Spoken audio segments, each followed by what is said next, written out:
ಖ್ಯಾತ ಉದ್ಯಮಿ ಸಿಜೆ ರಾಯ್ ಆತ್ಮಹತ್ಯೆ ಪ್ರಕರಣ ಇಡೀ ರಾಜ್ಯವನ್ನೇ ಈಗಾಗಲೇ ಬೆಚ್ಚಿ ಬೀಳಿಸಿದೆ. ಈ ಒಂದು ಆತ್ಮಹತ್ಯೆಯ ಹಿಂದೆ ರಾಜಕಾರಣದ ಸದ್ದು ಈಗ ಜೋರಾಗಿ ಕೇಳಿ ಬರ್ತಾ ಇದೆ. ಕುಟುಂಬಸ್ಥರು ಹೇಳೋದೇನು, ರಾಜಕಾರಣಕ್ಕೆ ಯಾಕೆ ತಿರುಗ್ತಾ ಇದೆ ಈ ಕೇಸ್, ಎಲ್ಲದರ ಬಗ್ಗೆ ಒಂದು ವರದಿ ಇದೆ, ಬನ್ನಿ ನೋಡಿ.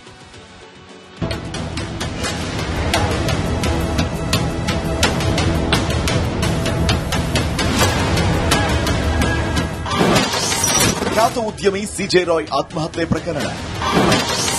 ಲಾಕರ್ ತೆಗೆ ಎಂದಿದ್ದಕ್ಕೆ ದುಡ್ಡಿನ ದಣಿ ಸೂಸೈಡ್. ಕಾನ್ಫಿಡೆಂಟ್ ಗ್ರೂಪ್ ಅಧ್ಯಕ್ಷ ಡಾಕ್ಟರ್ ಸಿಜೆ ರಾಯ್ ಪ್ರಕರಣ ದಿನಕ್ಕೊಂದು ತಿರುವನ್ನ ಪಡಿತಾ ಇದೆ. ಪ್ರಾಥಮಿಕ ತನಿಖೆಯಲ್ಲಿ ಇದು ಆತ್ಮಹತ್ಯೆ ಅನ್ನೋದು ದೃಢಪಟ್ಟಿದ್ದರೂ ಸಾವಿನ ಹಿಂದಿರುವ ಕಾರಣಗಳು ಮಾತ್ರ ಇನ್ನೂ ನಿಗೂಢವಾಗಿಯೇ ಇದೆ. ಈ ಬೆನ್ನಲ್ಲೇ ಪೊಲೀಸರು ರಾಯ್ ಮೊಬೈಲ್ ಫೋನ್ ಅನ್ನು ವಶಪಡಿಸಿಕೊಂಡಿದ್ದು ಸಾವಿನ ರಹಸ್ಯ ಭೇದಿಸಲು ಮುಂದಾಗಿದ್ದಾರೆ.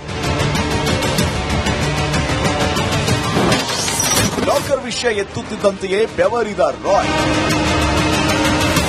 ಸಿಜೆ ರಾಯ್ ಗಟ್ಟಿಗುಂಡಿಗೆ ಮನುಷ್ಯ, ಯಾರಿಗೂ ತಲೆ ಕೆಡಿಸಿಕೊಳ್ಳದೆ ದೊಡ್ಡ ಸಾಮ್ರಾಜ್ಯ ಕಟ್ಟಿದಂತ ಬುದ್ಧಿವಂತ ಉದ್ಯಮಿ.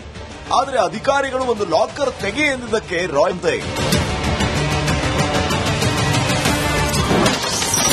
ಲಾಕರ್ ಹಿಂದಿನ ಕಹಾನಿ.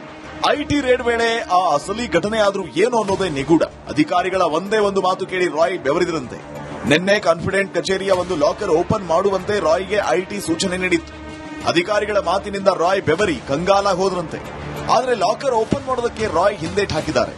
ಕ್ಯಾಬಿನ್ಗೆ ಹೋಗಿ ಬರ್ತೀನಿ ಅಂತ ಹೋದ ರಾಯ್ ಲಾಕರ್ ಓಪನ್ ಮಾಡದೆ ಸೂಸೈಡ್ ಮಾಡಿಕೊಂಡ್ರಂತೆ. ಅಸಲಿಗೆ ಅದೇ ಲಾಕರ್ ಅಲ್ಲಿ ನಿಗೂಢ ರಹಸ್ಯ ಇತ್ತ ಅನ್ನೋ ಪ್ರಶ್ನೆ ಮೂಡಿದೆ.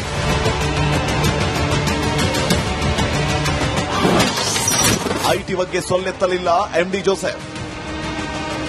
Confident group MD TA Joseph Ashok Nagar ಪೊಲೀಸರಿಗೆ ದೂರು ನೀಡಿದ್ದಾರೆ. ಆದರೆ ಐಟಿ ಅಧಿಕಾರಿಗಳ ಮೇಲೆ ಯಾವುದೇ ನೇರ ಆರೋಪವನ್ನ ಮಾಡಿಲ್ಲ. ನಾನು ಟಿಎ ಜೋಸೆಫ್, ಕಾನ್ಫಿಡೆಂಟ್ ಗ್ರೂಪ್ನ ಮ್ಯಾನೇಜಿಂಗ್ ಡೈರೆಕ್ಟರ್ ಆಗಿರುತ್ತೇನೆ. ಮಧ್ಯಾಹ್ನ ಸುಮಾರು 3 ಗಂಟೆಗೆ ಡಾಕ್ಟರ್ ರಾಯ್ ಸಿಜೆ ಅವರು ನನ್ನೊಂದಿಗೆ ಬೆಂಗಳೂರಿನ ಲ್ಯಾಂಗ್ಫೋರ್ಡ್ ರಸ್ತೆಯಲ್ಲಿರುವ ನಮ್ಮ ಕಚೇರಿಗೆ ಬಂದರು. ಅವರು ಆದಾಯ ತೆರಿಗೆ ಇಲಾಖೆಗೆ ಹೇಳಿಕೆ ನೀಡಲು ಬಂದಿದ್ದರು ಮತ್ತು ನಂತರ ತಮ್ಮ ಕ್ಯಾಬಿನ್ಗೆ ಹೋದರು. ಸ್ವಲ್ಪ ಸಮಯದ ನಂತರ ಅವರು ತಮ್ಮ ತಾಯಿಯೊಂದಿಗೆ ಮಾತನಾಡಬೇಕು ಅಂತ ನನಗೆ ತಿಳಿಸಿದ್ರು. ಹಾಗಾಗಿ ನಾನು ಹೊರಗೆ ಬಂದೆ. 10 ನಿಮಿಷಗಳ ನಂತರ ಕ್ಯಾಬಿನ್ ಬಳಿ ಹೋಗಿ ಬಾಗಿಲು ತಟ್ಟಿದೆ. ಯಾವುದೇ ಪ್ರತಿಕ್ರಿಯೆ ಬರಲಿಲ್ಲ. ಬಾಗಿಲು ಮುರಿದು ಒಳಗೆ ಹೋದಾಗ ಡಾಕ್ಟರ್ ರಾಯ್ ಕುರ್ಚಿಯ ಮೇಲೆ ಕುಳಿತಿದ್ರು. ಶರ್ಟ್ ಮೇಲೆ ರಕ್ತವಿತ್ತು. ದೇಹ ತಣ್ಣಗಾಗಿತ್ತು. ಆಂಬ್ಯುಲೆನ್ಸ್ ಜೊತೆಗೆ ಬಂದ ವೈದ್ಯಕೀಯ ಸಿಬ್ಬಂದಿ ನಾಡಿ ಮಿಡಿತ ಪರೀಕ್ಷಿಸಿದಾಗ ನಾಡಿ ಮಿಡಿತ ಇರಲಿಲ್ಲ.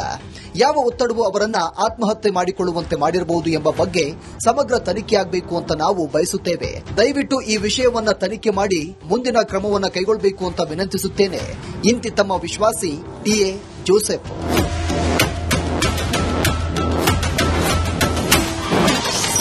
ಐಟಿ ಮೇಲೆ ಆರೋಪ ಮಾಡಿದ್ದ ರಾಯ್ ಅಣ್ಣ, ನನಗೆ ಪ್ರೆಷರ್ ಇದೆ ಇನ್ಕಮ್ ಟ್ಯಾಕ್ಸ್ ಇಂದ, ನೀನು ಯಾವಾಗ ವಾಪಸ್ ಬರ್ತೀಯ ಅಂದ್ರು. ನಾನು ಇವತ್ತು ಸಂಜೆ 7 ಗಂಟೆಗೆ ಬರ್ತೀನಿ ಅಂತ ಹೇಳಿದೆ. ಬಟ್ ಅಷ್ಟರಲ್ಲಿ ಅವರಿಲ್ಲ, ಹೋಗಿದ್ದಾರೆ. ಏನ್ ಪ್ರೆಷರ್ ಅಂತ ಏನು ಹೇಳಲಿಲ್ಲ. ಬಾ ಮಾತಾಡೋಣ ಅಂತ ಹೇಳಿದ್ರು. ಅದು ಏನು ಅಂತ ನನಗೂ ಗೊತ್ತಿಲ್ಲ. ಐಟಿ ಆಫೀಸರ್ಸ್ ಹರಾಸ್ಮೆಂಟ್ ನಡೀತಾ ಇದೆ ಅಂತ ನನಗೆ 3 ದಿವಸದಿಂದ ಹೇಳ್ತಾರೆ. 1 ತಿಂಗಳಿಂದ ಹೇಳ್ತಾ ಇದ್ದಾರೆ. 1 ತಿಂಗಳಿಂದ ಹೇಳ್ತಾ ಇದ್ದಾರೆ. ಹೌದು. ಯಾಕಂದ್ರೆ ಅದು ಡಿಸೆಂಬರ್ 3ನೇ ತಾರೀಕಿಂದ 6ನೇ ತಾರೀಕುವರೆಗೆ ಇದ್ರು. ಅವರು ಡಾಕ್ಯುಮೆಂಟ್ಸ್ ಕಲೆಕ್ಟ್ ಮಾಡಿದ್ದಾರೆ. ಮೊನ್ನೆ ಇನ್ವೆಸ್ಟಿಗೇಷನ್ಗೆ ಅಂತ ಕರೆಸ್ಕೊಂಡಿದ್ದಾರೆ. ಆಗ ಏನ್ ಟೆನ್ಷನ್ ಆಗಿದೆ ಅಂತ ನಂಗೆ ಗೊತ್ತಿಲ್ಲ. ರಾಯ್ ಬಳಿ ಪಿಸ್ತೂಲ್ ಇದ್ದದ್ದು ಐಟಿ ಅಧಿಕಾರಿಗಳ ಗಮನಕ್ಕೆ ಬರಲಿಲ್ವಾ? ಪಿಸ್ತೂಲ್ ತಂದು ಗುಂಡು ಹಾರಿಸಿಕೊಳ್ಳುವಷ್ಟು ಒತ್ತಡಕ್ಕೆ ರಾಯ್ ಒಳಗಾಗಿದ್ರ? ಕೋಟಿ ಕೋಟಿ ಹಣ ಗಳಿಸಿದ್ದ ಉದ್ಯಮಿಗೆ ಇದ್ದಕ್ಕಿದ್ದಂತೆ ಉಂಟಾದ ಆ ದೊಡ್ಡ ಭಯವಾದ್ರೂ ಏನು ಅನ್ನೋ ಬಗ್ಗೆ ತನಿಖೆ ಆಗಬೇಕಾಗಿದೆ. Bureau report, republic Kannada. ಖ್ಯಾತ ಉದ್ಯಮಿ ಸಿಜೆ ರಾಯ್ ಆತ್ಮಹತ್ಯೆ ಪ್ರಕರಣ ಇಡೀ ರಾಜ್ಯವನ್ನೇ ಈಗಾಗಲೇ ಬೆಚ್ಚಿ ಬೀಳಿಸಿದೆ. ಈ ಒಂದು ಆತ್ಮಹತ್ಯೆಯ ಹಿಂದೆ ರಾಜಕಾರಣದ ಸದ್ದು ಈಗ ಜೋರಾಗಿ ಕೇಳಿ ಬರ್ತಾ ಇದೆ. ಕುಟುಂಬಸ್ಥರು ಹೇಳೋದೇನು, ರಾಜಕಾರಣಕ್ಕೆ ಯಾಕೆ ತಿರುಗ್ತಾ ಇದೆ ಈ ಕೇಸ್, ಎಲ್ಲದರ ಬಗ್ಗೆ ಒಂದು ವರದಿ ಇದೆ, ಬನ್ನಿ ನೋಡಿ.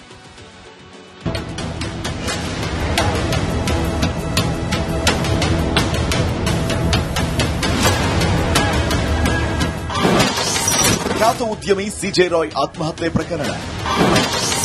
ಲಾಕರ್ ತೆಗೆ ಎಂದಿದ್ದಕ್ಕೆ ದುಡ್ಡಿನ ದಣಿ ಸೂಸೈಡ್. ಕಾನ್ಫಿಡೆಂಟ್ ಗ್ರೂಪ್ ಅಧ್ಯಕ್ಷ ಡಾಕ್ಟರ್ ಸಿಜೆ ರಾಯ್ ಪ್ರಕರಣ ದಿನಕ್ಕೊಂದು ತಿರುವನ್ನ ಪಡಿತಾ ಇದೆ.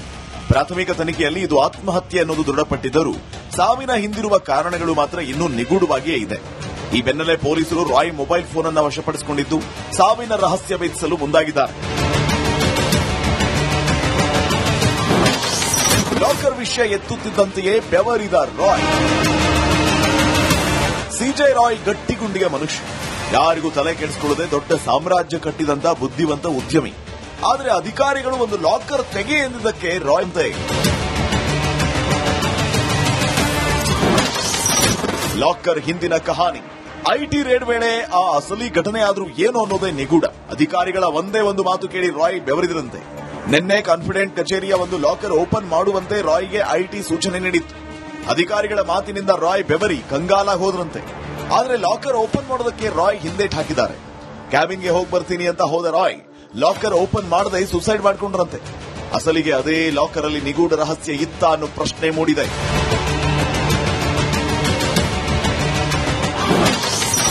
ಐಟಿ ಬಗ್ಗೆ ಸೊಲ್ಲೆತ್ತಲಿಲ್ಲ MD Joseph. Confident group MD TA Joseph Ashok Nagar ಪೊಲೀಸರಿಗೆ ದೂರು ನೀಡಿದ್ದಾರೆ. ಆದರೆ ಐಟಿ ಅಧಿಕಾರಿಗಳ ಮೇಲೆ ಯಾವುದೇ ನೇರ ಆರೋಪವನ್ನ ಮಾಡಿಲ್ಲ. ನಾನು ಟಿಎ ಜೋಸೆಫ್ ಕಾನ್ಫಿಡೆಂಟ್ ಗ್ರೂಪ್ನ ಮ್ಯಾನೇಜಿಂಗ್ ಡೈರೆಕ್ಟರ್ ಆಗಿರುತ್ತೇನೆ. ಮಧ್ಯಾಹ್ನ ಸುಮಾರು 3 ಗಂಟೆಗೆ ಡಾಕ್ಟರ್ ರಾಯ್ ಸಿಜೆ ಅವರು ನನ್ನೊಂದಿಗೆ ಬೆಂಗಳೂರಿನ ಲ್ಯಾಂಗ್ಫೋರ್ಡ್ ರಸ್ತೆಯಲ್ಲಿರುವ ನಮ್ಮ ಕಚೇರಿಗೆ ಬಂದರು. ಅವರು ಆದಾಯ ತೆರಿಗೆ ಇಲಾಖೆಗೆ ಹೇಳಿಕೆ ನೀಡಲು ಬಂದಿದ್ದರು ಮತ್ತು ನಂತರ ತಮ್ಮ ಕ್ಯಾಬಿನ್ಗೆ ಹೋದರು. ಸ್ವಲ್ಪ ಸಮಯದ ನಂತರ ಅವರು ತಮ್ಮ ತಾಯಿಯೊಂದಿಗೆ ಮಾತನಾಡಬೇಕು ಅಂತ ನನಗೆ ತಿಳಿಸಿದ್ರು. ಹಾಗಾಗಿ ನಾನು ಹೊರಗೆ ಬಂದೆ. 10 ನಿಮಿಷಗಳ ನಂತರ ಕ್ಯಾಬಿನ್ ಬಳಿ ಹೋಗಿ ಬಾಗಿಲು ತಟ್ಟಿದೆ. ಯಾವುದೇ ಪ್ರತಿಕ್ರಿಯೆ ಬರಲಿಲ್ಲ. ಬಾಗಿಲು ಮುರಿದು ಒಳಗೆ ಹೋದಾಗ ಡಾಕ್ಟರ್ ರಾಯ್ ಕುರ್ಚಿಯ ಮೇಲೆ ಕುಳಿತಿದ್ರು. ಶರ್ಟ್ ಮೇಲೆ ರಕ್ತವಿತ್ತು. ದೇಹ ತಣ್ಣಗಾಗಿತ್ತು. ಆಂಬ್ಯುಲೆನ್ಸ್ ಜೊತೆಗೆ ಬಂದ ವೈದ್ಯಕೀಯ ಸಿಬ್ಬಂದಿ ನಾಡಿ ಮಿಡಿತ ಪರೀಕ್ಷಿಸಿದಾಗ ನಾಡಿ ಮಿಡಿತ ಇರಲಿಲ್ಲ. ಯಾವ ಒತ್ತಡವೂ ಅವರನ್ನ ಆತ್ಮಹತ್ಯೆ ಮಾಡಿಕೊಳ್ಳುವಂತೆ ಮಾಡಿರಬಹುದು ಎಂಬ ಬಗ್ಗೆ ಸಮಗ್ರ ತನಿಖೆಯಾಗಬೇಕು ಅಂತ ನಾವು ಬಯಸುತ್ತೇವೆ. ದಯವಿಟ್ಟು ಈ ವಿಷಯವನ್ನ ತನಿಖೆ ಮಾಡಿ ಮುಂದಿನ ಕ್ರಮವನ್ನು ಕೈಗೊಳ್ಳಬೇಕು ಅಂತ ವಿನಂತಿಸುತ್ತೇನೆ. ಇಂತಿ ತಮ್ಮ ವಿಶ್ವಾಸಿ ಟಿಎ ಜೋಸೆಫ್.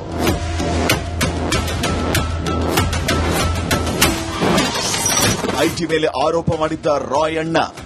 ನನಗೆ ಪ್ರೆಷರ್ ಇದೆ ಇನ್ಕಮ್ ಟ್ಯಾಕ್ಸ್ ಇಂದ, ನೀನು ಯಾವಾಗ ವಾಪಸ್ ಬರ್ತೀಯ ಅಂದ್ರು. ನಾನು ಇವತ್ತು ಸಂಜೆ 7 ಗಂಟೆಗೆ ಬರ್ತೀನಿ ಅಂತ ಹೇಳಿದೆ. ಬಟ್ ಅಷ್ಟರಲ್ಲಿ ಅವರಿಲ್ಲ, ಹೋಗಿದ್ದಾರೆ. ಏನ್ ಪ್ರೆಷರ್ ಅಂತ ಏನು ಹೇಳಲಿಲ್ಲ. ಬಾ ಮಾತಾಡೋಣ ಅಂತ ಹೇಳಿದ್ರು. ಅದು ಏನು ಅಂತ ನನಗೂ ಗೊತ್ತಿಲ್ಲ. ಐಟಿ ಆಫೀಸರ್ಸ್ ಹರಾಸ್ಮೆಂಟ್ ನಡೀತಾ ಇದೆ ಅಂತ ನನಗೆ 3 ದಿವಸದಿಂದ ಹೇಳ್ತಾರೆ. 1 ತಿಂಗಳಿಂದ ಹೇಳ್ತಾ ಇದ್ದಾರೆ. 1 ತಿಂಗಳಿಂದ ಹೇಳ್ತಾ ಇದ್ದಾರೆ. ಹೌದು. ಯಾಕಂದ್ರೆ ಅದು ಡಿಸೆಂಬರ್ 3ನೇ ತಾರೀಕಿಂದ 6ನೇ ತಾರೀಕುವರೆಗೆ ಇದ್ರು. ಅವರು ಡಾಕ್ಯುಮೆಂಟ್ಸ್ ಕಲೆಕ್ಟ್ ಮಾಡಿದ್ದಾರೆ. ಮೊನ್ನೆ ಇನ್ವೆಸ್ಟಿಗೇಷನ್ಗೆ ಅಂತ ಕರೆಸ್ಕೊಂಡಿದ್ದಾರೆ. ಆಗ ಏನ್ ಟೆನ್ಷನ್ ಆಗಿದೆ ಅಂತ ನಂಗೆ ಗೊತ್ತಿಲ್ಲ. ರಾಯ್ ಬಳಿ ಪಿಸ್ತೂಲ್ ಇದ್ದದ್ದು ಐಟಿ ಅಧಿಕಾರಿಗಳ ಗಮನಕ್ಕೆ ಬರಲಿಲ್ವಾ? ಪಿಸ್ತೂಲ್ ತಂದು ಗುಂಡು ಹಾರಿಸಿಕೊಳ್ಳುವಷ್ಟು ಒತ್ತಡಕ್ಕೆ ರಾಯ್ ಒಳಗಾಗಿದ್ರ? ಕೋಟಿ ಕೋಟಿ ಹಣ ಗಳಿಸಿದ್ದ ಉದ್ಯಮಿಗೆ ಇದ್ದಕ್ಕಿದ್ದಂತೆ ಉಂಟಾದ ಆ ದೊಡ್ಡ ಭಯವಾದ್ರೂ ಏನು ಅನ್ನೋ ಬಗ್ಗೆ ತನಿಖೆ ಆಗಬೇಕಾಗಿದೆ. Bureau report, republic Kannada.